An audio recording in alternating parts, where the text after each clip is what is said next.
वो office meetings के अलावा बाहर मिलते हैं। विवेक सर के गायब होने के बाद रोज मिल रहे थे और दोनों काफी नर्वस लग रहे थे। इस काजल का बड़ा भोला भाला चेहरा है सर, लेकिन आप उसके चेहरे पर मत जाइए, वो सिर्फ एक नकाब है।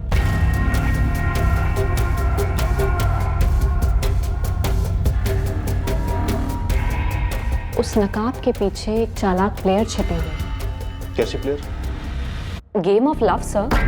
वो विवेक सर के साथ भी अक्सर बाहर जाती थी, कहने को मीटिंग्स, पर असलियत तो सिर्फ वो दोनों जाने। काजल चलो जल्दी, हम लेट हो रहे हैं।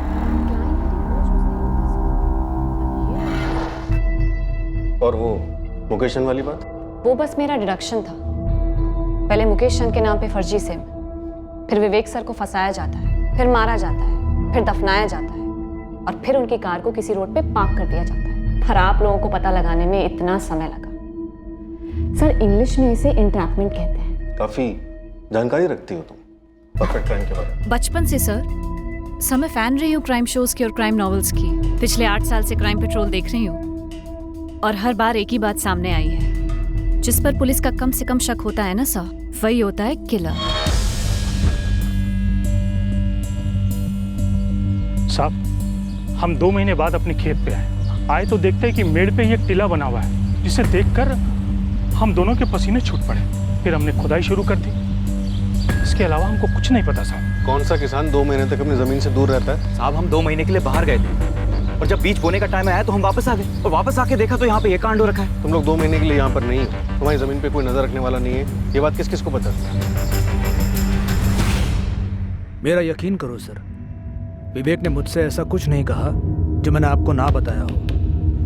हमेशा सब कुछ नॉर्मल सा ही था। कुछ नॉर्मल नहीं था राजीव। 16 वार किए गए। 16 वार नॉर्मल नहीं होते। पर मुझे तो कुछ नहीं पता। बेस्ट फ्रेंड के सामने विवेक ने नकाब पहना। अब लगता है आप सब लोग हमारे सामने नकाब पहन रहे हो। लोगों के नकाब उतारना हमारा पेशा है और नकाब उतारने का हमारा सलीका और तरीका थोड़ा टेढ़ा होता है, खासकर मर्डर केस में, जो कि अब विवेक का केस बन गया है। भयंकर मर्डर का केस। तुम्हारे और निधि के पास लास्ट चांस है। हमें असली चेहरे दिखाओ, खुद के और विवेक का।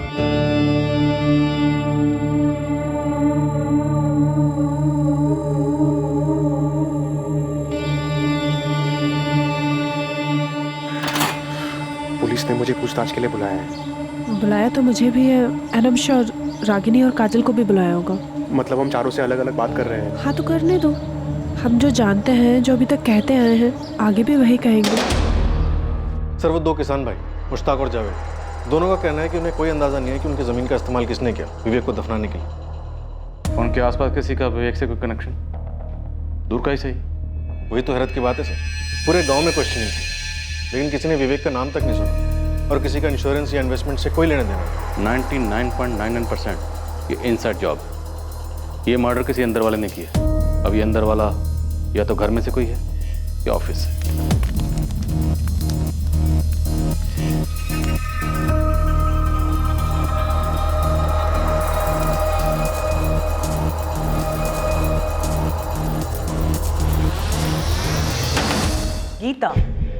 गीता और आशीष। मेरा शक पक्का है मैम। पर क्यों? बॉडी लैंग्वेज स्टडी कीजिए दोनों की। ठीक उन लोगों की तरह है जो लोग कुछ छुपा रहे होते हैं पर सब सही होने का नकाब पहनते हैं। रागनी उस दिन 14 जून की दोपहर जिस मीटिंग के लिए विवेक शर्मा निकला, जिस नंबर से उसे कॉल आया 4448976112, वो सब गीता और आशीष का किया करा है। Exactly ma'am. मुझे ऐसा लगता है कि ये सब उन दोनों की जोड़ तोड़ थी। निधि शर्मा, निधि विवेक शर्मा, और किस बेसिस पे इल्जाम लगा रहे हो तुम दोनों? सर अभी तो सिर्फ शक है, कोई सबूत नहीं है हमारे पास। हाँ, तुम्हारे शक का बेसिस क्या है? जैसे जैसे विवेक सर का लौटना डिले होता गया, हमारा शक बढ़ता गया सर। उन दोनों के बीच में कोई अनबन थी जो तुम लोगों ने पहले रिपोर्ट नहीं की? नहीं सर, शक तभी हुआ जब विवेक सर के मिसिंग होने के बाद क्लाइंट्स के कॉल पर कॉल आने लगे। सबको अपनी डील क्लोज करनी थी और काम आगे बढ़ाना था। अब चूंकि विवेक सर नहीं थे फैसले लेने के लिए, तो मैंने उनके बेटे संजय को कॉल किया। गीता ने फ़ोन किया था, कह रही थी कि क्लाइंट्स के कॉल पे कॉल आ रहे हैं, किसी को पापा की जगह डील्स करनी पड़ेंगी। और फिर कुछ दिन बाद मुझे निधि मैम का कॉल आया। गीता ध्यान रहे, हाथ से एक भी क्लाइंट जाना नहीं चाहिए और ना ही कोई क्लाइंट डिस्टर्ब हो। जी मैम, आई अंडरस्टैंड, बट उसके लिए सिग्नेचर्स लगेंगे, अप्रूवल्स लगेंगे। कंपनी में मेरा भी नाम है ना एज अ पार्टनर। जी मैडम। तो मैं साइन करूंगी। मैं अप्रूवल दूंगी। तुम अपना काम एज यूजुअल कंटिन्यू करो। उनकी आवाज़ इतनी नॉर्मल, इतनी रोज़मर्रा वाली थी, मानो प्रिपेयर्ड थे इस सिचुएशन के लिए। इनफैक्ट शायद वेट कर रही थी। सर जब गीता ने मुझे बताया तब मुझे थोड़ा शक हुआ कि शायद एजेंसी हत्या ने निधि मैम ने खुद कुछ कर दिया हो। और जब 3 दिन तक विवेक सर लौटे नहीं तो मुझे फीलिंग आने लगी कि शायद अब वो नहीं रहे। पर ये जो फीलिंग है तुम्हारी, ये तुम लोगों ने अपने तक रखी, हमें बताना जरूरी नहीं समझा।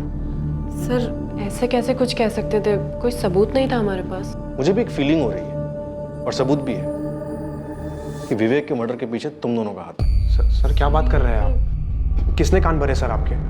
सर लेकिन ये सब करके फायदा क्या होगा हमारा? सर बताइए ना सर, कौन हमारे पीछे आपको ये सब बता रहा है? भाई जो जानता है कि इस कत्ल के पीछे तुम दोनों हो। सर हर कत्ल के पीछे एक मोटिव होता है, हमारा जीरो मोटिव है। हमारा विवेक सर के साथ कनेक्शन भी अच्छा था, और भले ही कुछ भी हो जाए हम तो एम्प्लॉयज ही रहते हैं ना सर। निधि मैम की तरह एजेंसी के मालिक थोड़ी बन जाते हैं। तुम दोनों, रिश्ता है तुम दोनों के बीच? हाँ सर, पर इसका मर्डर से कोई कनेक्शन नहीं है। हमारी विवेक सर से कोई शिकायत नहीं थी, वो एक अच्छे एम्प्लॉयर थे और हम अच्छे एम्प्लॉयज, सिर्फ एम्प्लॉयज। रागनी क्यों काजल? सर मुझे नहीं पता, बस क्या काजल? काजल, तुम्हारे बॉस विवेक शर्मा का मर्डर हुआ, भयंकर मर्डर। अब तुम रागनी का नाम ले रही हो तो कोई कारण तो होगा। कारण तो है, लेकिन क्या है मैं बता नहीं पा रही हूँ। जो भी है बोलो। सर वो क्या?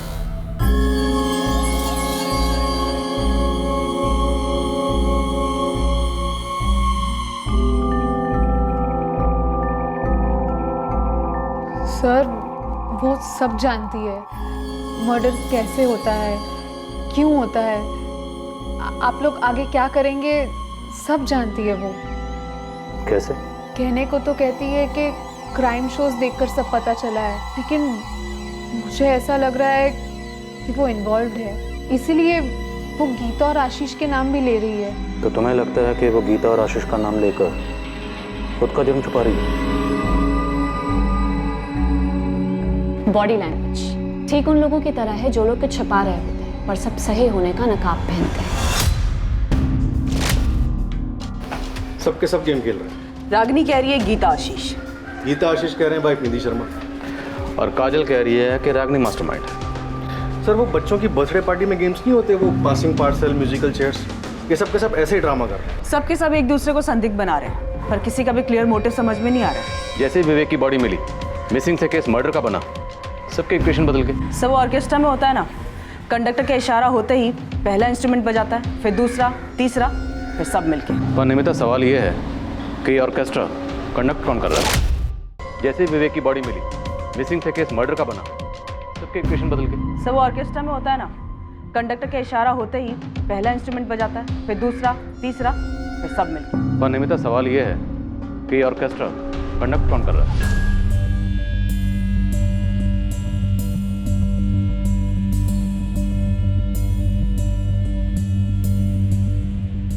हमें इस केस का क्रैक 4448976112 इसी नंबर से मिलेगा।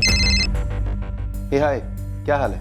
एक मंच तैयार किया गया, 1 महीने के टाइम में एक ऐसी पटकथा लिखी गई जिसमें विवेक शर्मा को फंसाया गया। और सवाल यह है कि विवेक शर्मा फंसा गया, उसकी ऐसी क्या मजबूरी थी या फिर ऐसी क्या कमजोरी थी जिसके बारे में हमें किसी ने कोई हिंट नहीं दिया। और अब देखिए सर, विवेक शर्मा का सारा स्टाफ एक दूसरे पर शक को पास कर रहा है, मानो कोई फुटबॉल का गेम चल रहा हो। मुझे लगता है नया पास जल्दी आने वाला है।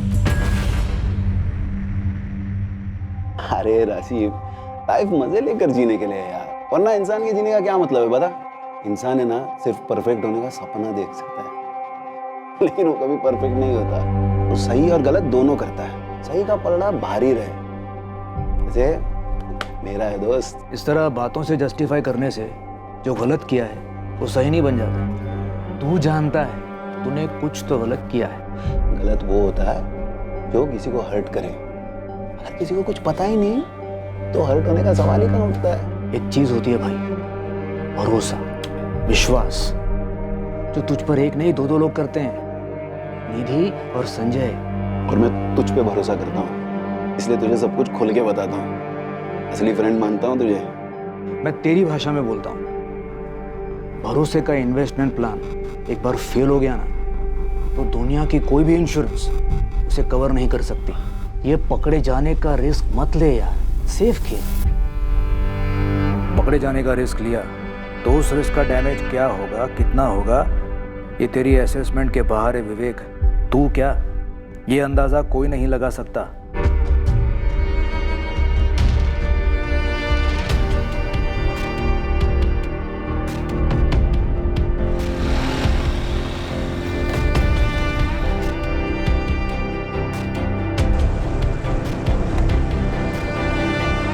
इंस्पेक्टर, मुझे थाने आकर कुछ कहना है। विवेक की एक सीक्रेट थी। वो तो होना ही था। मैं बस इंतजार कर रहा था कि कब कोई सामने आकर इसका खुलासा करेगा। सर, जब वो गायब हुआ तब मुझे ऐसा नहीं लगा था कि उसकी सीक्रेट का उसके गायब होने के साथ कोई कनेक्शन होगा। अब ये केस विवेक के गायब होने का नहीं, विवेक के मर्डर का है। विवेक अब लौटने वाला नहीं। अब तुम जो भी बोलोगे वो विवेक को दर्द नहीं देगा, बल्कि उसे इंसाफ देगा।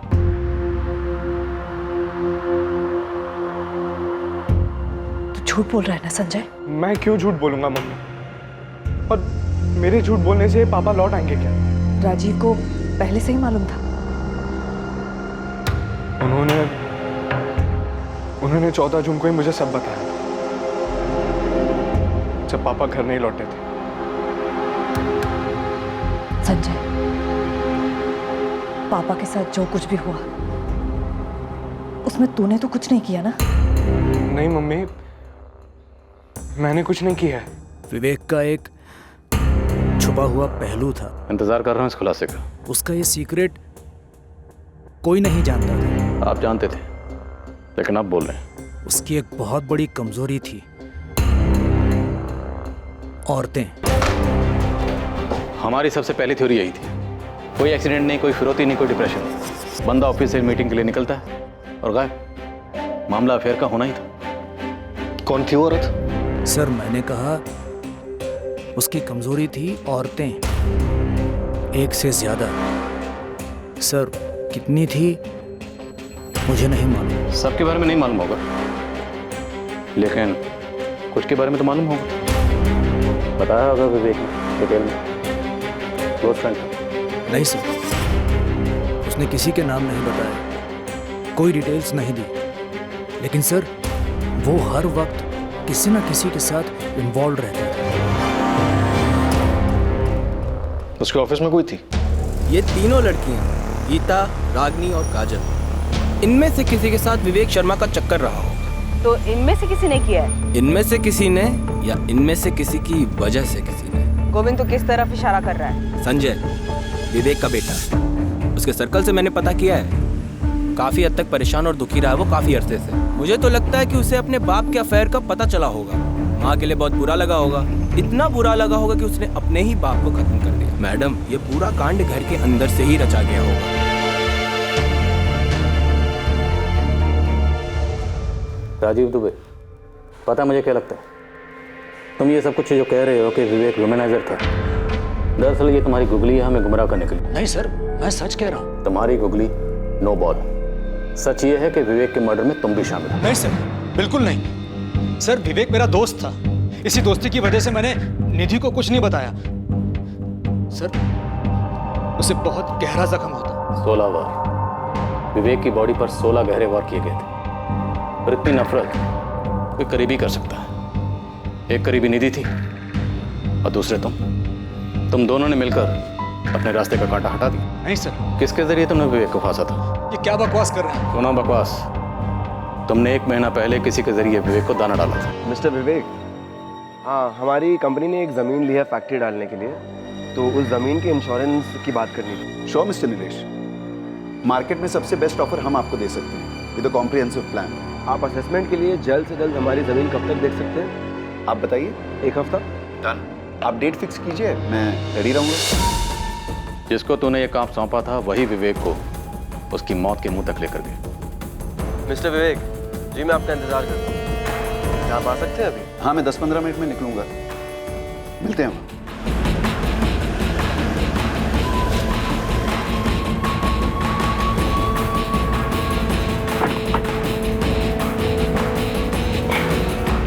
जमीन होशंगाबाद में। आने के लिए बहुत बहुत शुक्रिया। अरे रुको, ऐसा ही हुआ था ना। अब ये बताओ, ये काम तुमने अकेले ने किया या ये कोई जॉइंट वेंचर था तुम्हारे और निधि शर्मा के बीच? राजीव दुबे, हम इंतजार कर रहे हैं, बोलो। मैंने समझाया था उसे, ये औरतों वाला मामला एक दिन बुरी तरह फंसा देगा। गले में फांसी का फंदा बना जो तूने और निधि शर्मा ने मिलकर उसके गले में डाला था। नहीं सर, बल्कि मैंने तो उसे समझाया था, मैंने उसे नहीं मारा सर। और मुझे पूरा विश्वास है निधि भी ऐसा कुछ नहीं कर सकती सर। क्यों नहीं कर सकती? उसका पति जमाने भर की औरतों के साथ रिश्ते बना रहा था। क्योंकि उसे तो कुछ पता ही नहीं था, और विवेक खुद मुझे ये सब नहीं बताता, तो नकाब के पीछे का उसका असली चेहरा आज तक कोई नहीं देख पाता। विवेक को क्यों फंसाया गया, कैसे उसे अपनी मौत की तरफ ले जाया गया, और इस कत्ल का मोटिव अब धीरे धीरे उभरने लगा। ये मोटिव, ये मकसद था विवेक की व्यभिचारी फितरत।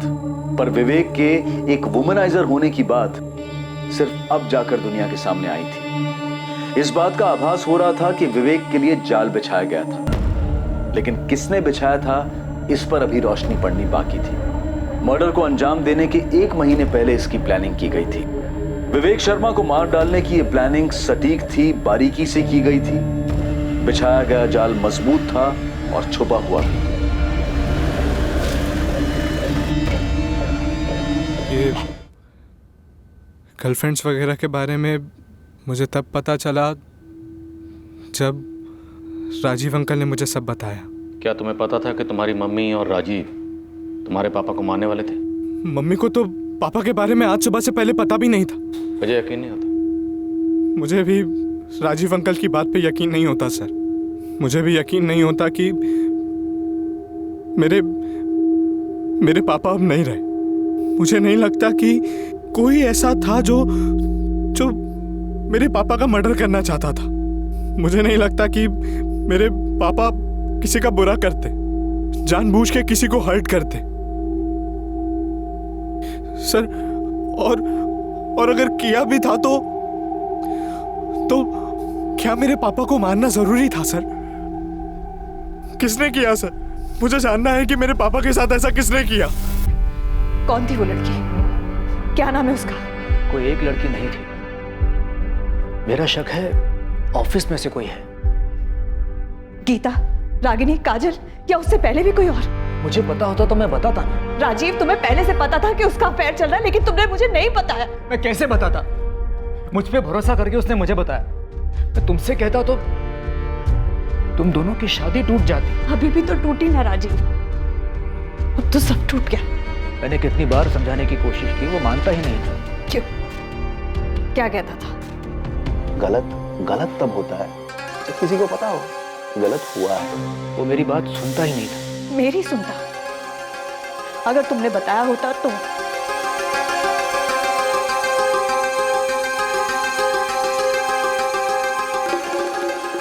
वो उन लड़कियों के साथ सिर्फ सोता था कि किसी से प्यार भी करता था? मुझे नहीं लगता वो किसी से प्यार करता था। मेरे बारे में कभी बात करता था प्यार से?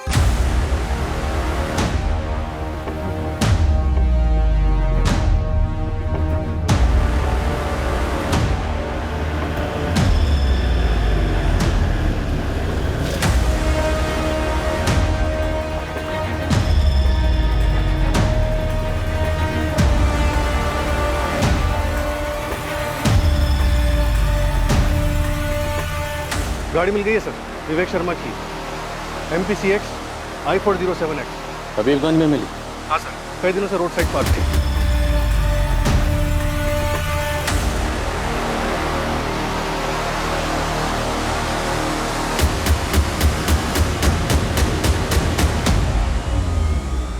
कमल, कत्ल हुआ उबैदुल्लागंज में और दफनाया गया होशंगाबाद में, और विवेक की गाड़ी को ठिकाने लगाया गया हबीबगंज में। शातिर प्लानिंग, और इसका सीधा सीधा ताल्लुक विवेक के बेशुमार अफेयर के साथ है। और मुझे लगता है इनमें से कोई एक अफेयर ऑफिस में से किसी के साथ था। और ये तीनों, रागिनी, काजल और गीता, आपस में बॉल पास करते।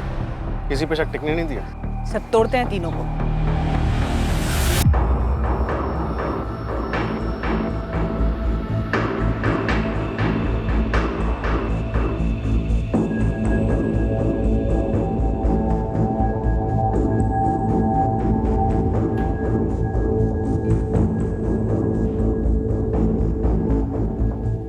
यार कार तो एक ना एक दिन सामने आनी थी ना, हमारी बात हुई थी इस बारे में। एक पूरी की पूरी गाड़ी को तुम ऐसे ही गायब नहीं कर सकते हो, ठीक है? लेकिन लाश मिलने की बात नहीं हुई थी, समझा करो यार, सब बिखर रहा है। देखो इस बारे में भी हमारी बात हो चुकी थी। मैंने पहले ही काफी बार कहा था कि ये सारी की सारी बातें एक न एक दिन सामने जरूर आएंगी। खैर अब सब इस पर निर्भर करता है कि वो कब तक पुलिस को घुमाती है। बस बिखरनी नहीं चाहिए।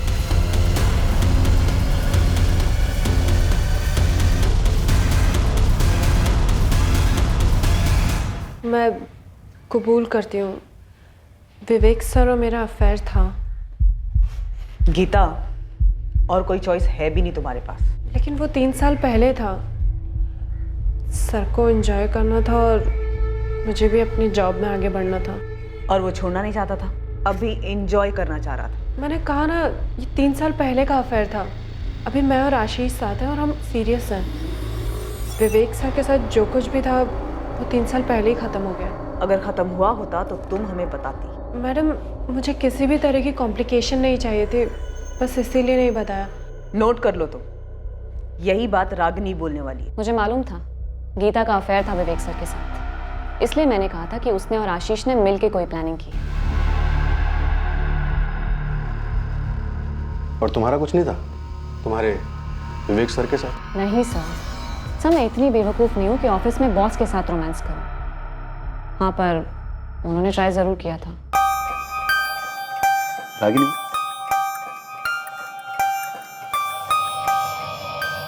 तुम्हें मेरे साथ क्लाइंट मीटिंग के लिए चलना चाहिए। काम फास्टर सीखोगी, ऑफिस के लिए और हमारे फ्यूचर के लिए अच्छा रहेगा। सर, जब मैं फील करूंगी कि मैं रेडी हूँ क्लाइंट मीटिंग्स के लिए, तब मैं ज़रूर चलूंगी। एक क्लाइंट के साथ लंच मीटिंग है आज।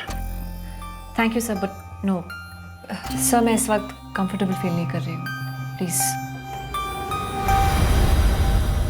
गीता या काजल ने मुझसे डायरेक्टली कभी कुछ नहीं बोला, लेकिन मुझे पता था होटल में लंच मीटिंग का क्या मतलब होता है। वैसे काफ़ी स्मार्ट हूँ मैं सर। उतनी भी नहीं, क्योंकि तुम्हें लगा तुम्हारा प्लान कभी पकड़ा ही नहीं जाएगा। मालूम है मुझे, आप मुझे प्रेशराइज करके मुझसे कुछ निकलवाने के चक्कर में हैं। आप पुलिस वालों की स्टैंडर्ड प्रैक्टिस है ये, आई नो।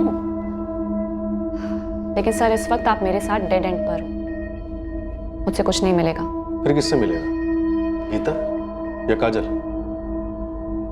मुकेश चंद याद है आपको? उसने कौन सा नंबर यूज किया था? वो है कातिल? सर, मैंने अपनी खुद की इन्वेस्टिगेशन की है और मेरी रीडिंग के हिसाब से मुकेश चंद के डिटेल्स यूज हुए हैं। फर्जी सिम बनाया गया है। वो तो सिर्फ बलि का बकरा था।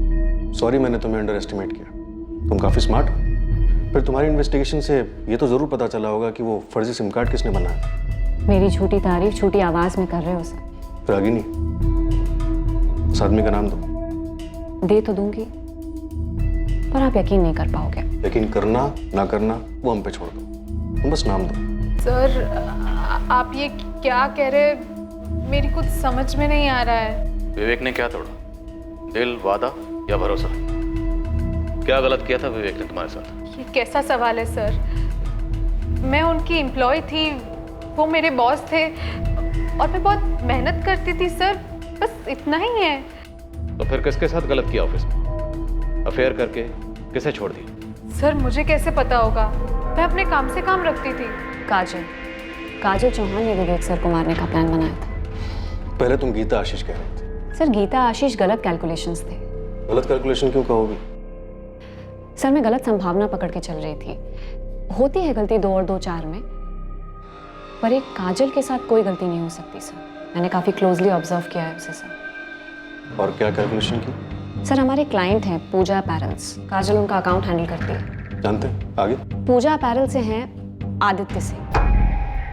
आदित्य सिंह का क्या कनेक्शन है विवेक के मर्डर से? उन दोनों का अफेयर चल रहा है सर। तुम फिर गेम खेल रही हो खुद को बचाने के लिए? सर, मैं कोई गेम नहीं खेल रही, और जब मैंने कुछ किया ही नहीं तो खुद को क्यों बचाऊं? सर मैं आपकी सिर्फ हेल्प कर रही हूँ। जब आपका खबरी मेरा पीछा कर रहा था तब मैं इस काजल को फॉलो कर रही थी।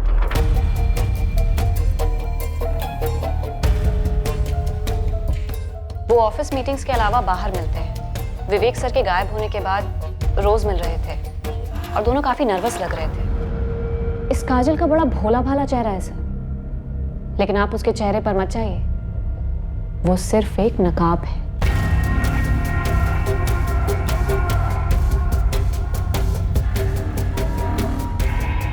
उस नकाब के पीछे एक चालाक प्लेयर छिपी हुई है। कैसे प्लेयर?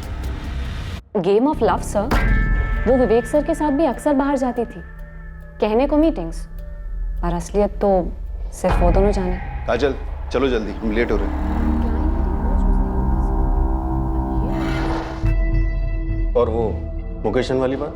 वो बस मेरा डिडक्शन था। पहले मुकेश चंद के नाम पे फर्जी सिम, फिर विवेक सर को फंसाया जाता है, फिर मारा जाता है, फिर दफनाया जाता है और फिर उनकी कार को किसी रोड पे पार्क कर दिया जाता है। पर आप लोगों को पता लगाने में इतना समय लगा।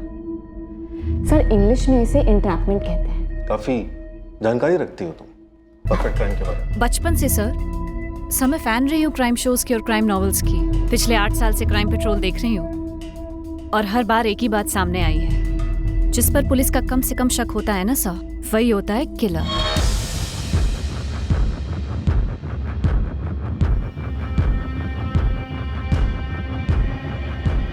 अभी भी संदिग्धों का फुटबॉल पास चल रहा है, लेकिन कोई गोल नजर नहीं आ रहा। और ये गोल जरूर किसी ऑफिस वाले ने स्कोर किया है। रागिनी ने मुकेश चंद का नाम लिया था।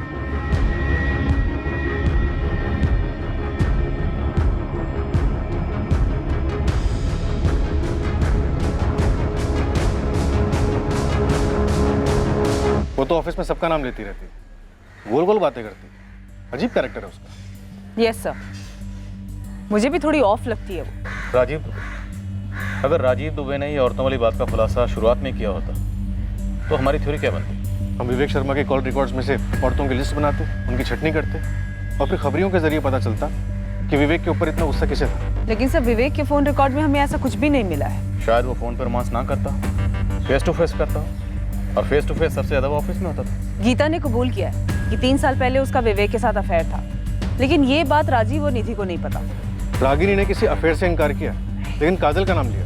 तो काजल हो सकती है? अगर है तो फिर काफी शातिर दिमाग की, इतनी शातिर कि विवेक को फंसाकर उसकी मौत के मुंह तक ले गए। सर मेरी काजल पे ये इन्फॉर्मेशन है कि वो यहाँ अकेली रहती है। ओरिजिनली वो जबलपुर से है और उसका कोई बॉयफ्रेंड नहीं है। सिम कार्ड खरीदा गया हबीबगंज से, और विवेक की कार लवारिस मिली हबीबगंज, तो हो सकता है कातिल का कोई कनेक्शन हबीबगंज से हो। वैसे इस रागिनी ने इंट्रोगेशन के दौरान एकदम से मुकेश चंद का नाम लिया। तो हबीबगंज में रहने वाले मुकेश चंद के किसी करीबी ने चुपके से मुकेश चंद के डॉक्यूमेंट्स को एक्सेस किया, फर्जी सिम कार्ड खरीदा जो ऑपरेशन में इस्तेमाल हुआ। तो मुकेश चंद का कोई करीबी इस कत्ल की साजिश का हिस्सा हो सकता है, या शायद खुद कातिल। और इस मुकेश चंद की जानकारी में थी इस केस को खोलने की चाबी। जरूरी डॉक्यूमेंट्स की फोटोकॉपीज हम अक्सर मिटाते नहीं हैं, जबकि उनका गलत इस्तेमाल होने का खतरा बना रहता है। अक्सर हमें पता तक नहीं होता कि हमारे सर्कल में वो कौन बंदा या बंदी है जिसने हमारी आइडेंटिटी डॉक्यूमेंट्स की कॉपी ली किसी काम से और किसी और ही जगह इस्तेमाल की। फिर से कह रहा हूं, मुझे नहीं मालूम मेरे कागजात का किसने गलत इस्तेमाल किया है। मुकेश चंद, कुछ तो याद करो, तुमने अपने कागजात कहाँ दिए थे, किसे दिए थे? राजीव दुबे, इसे जानते हो? नहीं। संजय शर्मा? नहीं। निधि शर्मा? नहीं। रागिनी, काजल, गीता, इनमें से किसी को? नहीं सर, मैं इन लोगों को नहीं जानता, किसी को भी नहीं। आशीष? नहीं सर। मुकेश चंद, इनमें से किसी को भी नहीं जानते?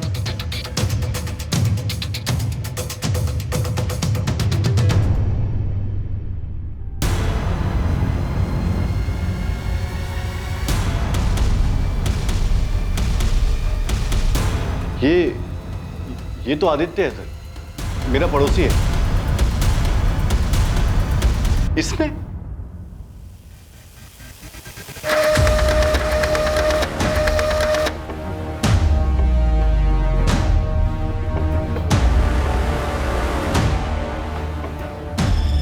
सर इस रागिनी ने तुक्के में मुकेश चंद का नाम उछाला था और हमने कैच कर लिया।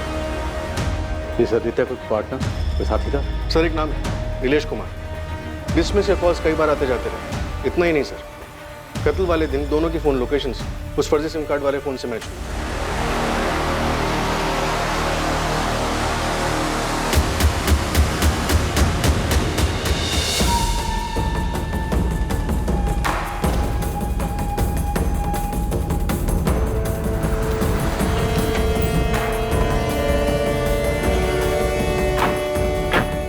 आने के लिए थैंक यू विवेक। अरे कोई नहीं।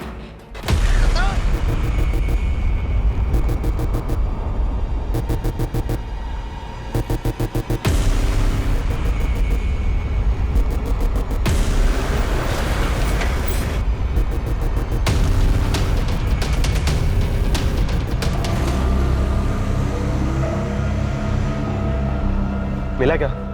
इसमें कुछ भी नहीं है यार। अरे देख उसके पर्सनल फोल्डर्स में देख, यहाँ पे भी नहीं है। अरे होगा अंदर, देख अच्छे से छान कर।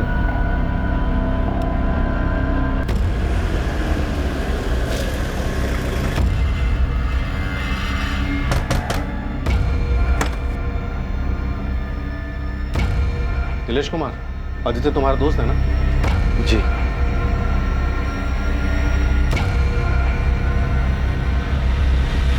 आओ आदित्य, बैठो। क्यों लाया गया मुझे यहाँ? बैठो। पहले बताओ। ओए, बैठ।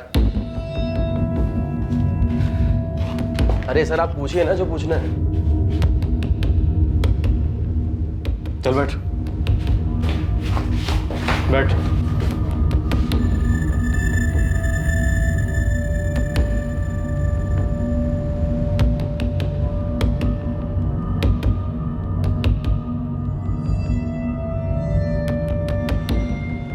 मैं काजल चौहान, आदित्य और नीलेश को धर लिया हमने। काजल? काजल ने करवाया? आई ऑलमोस्ट न्यू इट कि ये सब काजल ने किया है। लेकिन ये सब कब कैसे हो गया? रागिनी तुम और क्या जानती हो सबके बारे में? मैं और कुछ नहीं जानती, बस मैंने गेस किया था कि ये सब शायद आदित्य और काजल ने किया होगा। काजल? अभी कुछ कंफर्म नहीं है, पुलिस पूछताछ कर रही है। काजल के बॉयफ्रेंड आदित्य और उसके साथ एक और बंदे को अरेस्ट किया है, कोई नीलेश है। काजल, आदित्य, नीलेश, तुम लोगों के खिलाफ हमारे पास बहुत कुछ है, पर तुम लोगों के पास वक्त बहुत कम है, इसलिए जितनी जल्दी बोलोगे तुम लोगों के लिए उतना बेहतर होगा। विवेक शर्मा को तुम लोगों ने क्यों मार डाला? सर वो आदित्य मेरा दोस्त है, मैं बस इसकी हेल्प कर रहा था। मर्डर में? और कोई तरीका नहीं है क्या? जब तक विवेक जिंदा है मैं काजल को शादी के लिए नहीं मना पाऊंगा यार। लेकिन यार विवेक को मार देने से अच्छा और आसान उसे छोड़ देना है। और काजल उससे ब्रेकअप क्यों नहीं कर रही है? अरे वो उसे नहीं जाने दे रहा है यार। अबे यार शादीशुदा आदमी है, 19-20 साल का बेटा है उसका। बोलना काजल को धमकी देने के लिए कि वाइफ और बेटे को सब बता दूंगी। अरे नहीं यार, ऐसा नहीं हो सकता। वो डरती है, उसे डर है कि विवेक उसे बर्बाद कर देगा। तुम उसे छोड़ क्यों नहीं देती हो? मैं हमेशा तुम्हें खुश रखूंगा, आई प्रॉमिस। नहीं आदि, मैं चाहती हूँ अभी ये नहीं कर सकती। This is not possible. तुम पूरी तरीके से उसकी मुट्ठी में क्यों हो काजल? वाई? क्योंकि वो है ऐसा, खतरनाक है वो। सबके सामने एक चेहरा है और पीछे कुछ और। मैं जब उससे पहली बार मिली थी मुझे उसका ये चेहरा दिखा ही नहीं, सिर्फ ये गुडी गुडी मास्क। मेरे पेरेंट्स बीमार हैं, मेरे साथ रहते हैं, उनकी देखभाल में काफ़ी खर्चे थे। मेरे लिए वो जॉब दुनिया की सबसे इम्पोर्टेंट चीज़ थी और विवेक मुझे सब कुछ ऑफर कर रहा था, सब कुछ।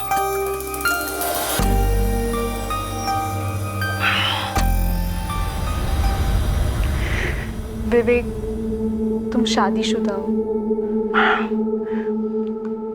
मेरी शादी बेमतलब की है, तुम जानती हो। 19 साल का बेटा है तुम्हारा। तो मेरी अपनी जिंदगी है, तुम्हारी भी तो है। ये सीरियस हो सकता है। होने तो किसी को पता लग सकता है।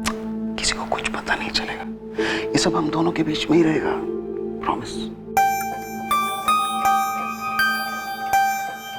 मैं रिलेशनशिप में बंध गई थी विवेक के साथ। मुझे कोई आइडिया नहीं था हमारा रिश्ता कहाँ जा रहा है।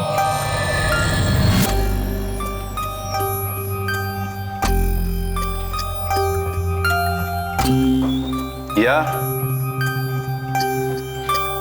कम इन। हम आए दिन सेक्स के लिए मिलते और वो मेरी काफ़ी अच्छी तरीके से हेल्प कर रहा था। प्रमोशंस, इंक्रीमेंट्स, बोनस, ऊपर से गिफ्ट्स। लेकिन हमारा रिश्ता उसके आगे कहीं जा ही नहीं रहा था।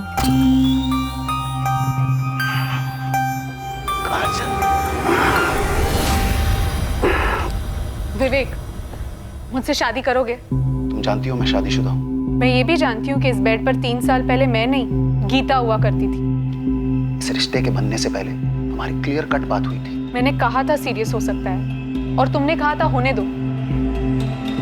विवेक, अब मैं हूँ सीरियस तुम्हारे साथ। मैं तुम्हारे साथ पूरी लाइफ शेयर करना चाहती हूँ, सिर्फ 1 घंटे के लिए नहीं। सिर्फ ये 6 बाय 6 का बेड शेयर करना नहीं चाहती। मैं पूरा घर, पूरी जिंदगी शेयर करना चाहती हूँ। ये कभी नहीं होगा। तो आज तक इस कमरे में जो होता आया है वो भी अब कभी नहीं होगा। क्यों? कोई और है तुम्हारी लाइफ में? हो सकता है, नहीं भी हो सकता है, लेकिन एक चीज क्लियर है, मैं ऐसे कंटिन्यू करना नहीं चाहती। जहां हमारे रिश्ते की बाउंड्री है 6 बाय 6 का बेड है और कुछ नहीं। कौन है वो? कौन है तुम्हारी लाइफ में? वो तुम्हें ब्लैकमेल कर रहा है और तुम उसके हाथों की कठपुतली बने जा रही हो। मैं ऑलरेडी कठपुतली हूँ आदित्य, और वो छोड़ने के लिए तैयार ही नहीं है। तुम किसी और से प्यार करने लगी हो, ब्रेकअप चाहती हो? हाँ। तुम्हें याद है वो वीडियोस जो हम बनाते थे होटल रूम में वाले वीडियोस? वो ब्लैकमेल, धमकी दे रही हो मुझे विवेक? ना ना ना ना, रियलिटी। तुम मुझे छोड़कर जाने की सोचना भी मत काजल। तुम जहां भी जाओगी ना, मैं तुम्हें ढूंढ निकालूंगा और बर्बाद कर दूंगा। तुम सिर्फ मेरी हो। मैं तुम्हारी प्रॉपर्टी नहीं हूँ विवेक, और याद रखो, तुम्हारी भी एक वाइफ है, एक लड़का है। अगर तुम मुझे बर्बाद कर सकते हो तो मैं भी तुम्हें बर्बाद कर सकती हूँ। बर्बाद? मुझे? तुम्हें वाकई लगता है मुझे बर्बाद किया जा सकता है? चलो बताओ कैसे किया जाएगा? अरे प्लान बताओ, कम ऑन। मैं कभी सोचती सीधे मिसेस शर्मा को मिलकर सब बता दूं, फिर सोचती नहीं कॉल करती हूँ। 1-2 बारी मुझे लगा कि मैं पुलिस में जाकर सब कुछ सच बता दूं, लेकिन ऐसा नहीं कर पाई। तुम मेरी वाइफ को बोलोगी हम दोनों के बारे में? वो एक पिद्दी सी लड़की के लिए अपनी शादी नहीं तोड़ेगी। स्मार्ट है वैसे वो। तुम अगर पुलिस के पास गई ना, मैं उन्हें खरीद लूंगा। वो भी स्मार्ट है। अब तुम्हें स्मार्टली सोचना है कि अगर मैंने वो वीडियोस वायरल किए, मेरा चेहरा तो ब्लर होगा, तुम्हारा, सिर्फ तुम्हारा चेहरा दिखेगा करोड़ों लोगों को और दुनिया के हर कोने में। और तुम्हारा वो जो भी है ना, वो भी तो देखेगा। तुमने उसको वीडियोस बनाने ही क्यों दिए? मुझे थोड़ी पता था कि एक दिन मुझे वो ब्लैकमेल करेगा। उसके पास से वीडियोस वापस लेने का सिर्फ एक ही तरीका है, मार डालो साले को, खत्म कर दो उसे। उसके बाद हम शादी कर लेंगे, एक नए सिरे से अपनी जिंदगी शुरू करेंगे। अब बोल, उसको मारने के अलावा हम दोनों के पास और कोई चॉइस है? कोई प्लान बनाया है?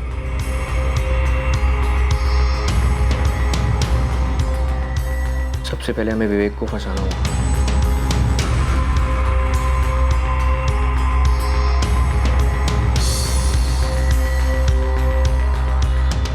उसे एक बहुत अच्छे बिजनेस प्रपोजल के साथ ललचाना होगा, और वो काम करोगे तुम। और एक बार वो पूरी तरीके से इस प्रोजेक्ट में घुस गया, मार देंगे। वो खेत जहाँ पे तुमने विवेक को दफनाया, कैसे हाथ लगा तुम्हारे? सर वो मैंने दिलवाया था। विवेक के मोबाइल पर वो वीडियोस मिले तुम लोगों को?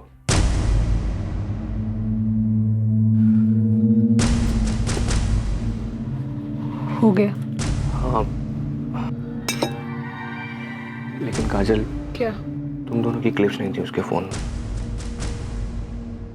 सिम निकाल दिया इसमें से, मैंने एक बार चेक कर लो।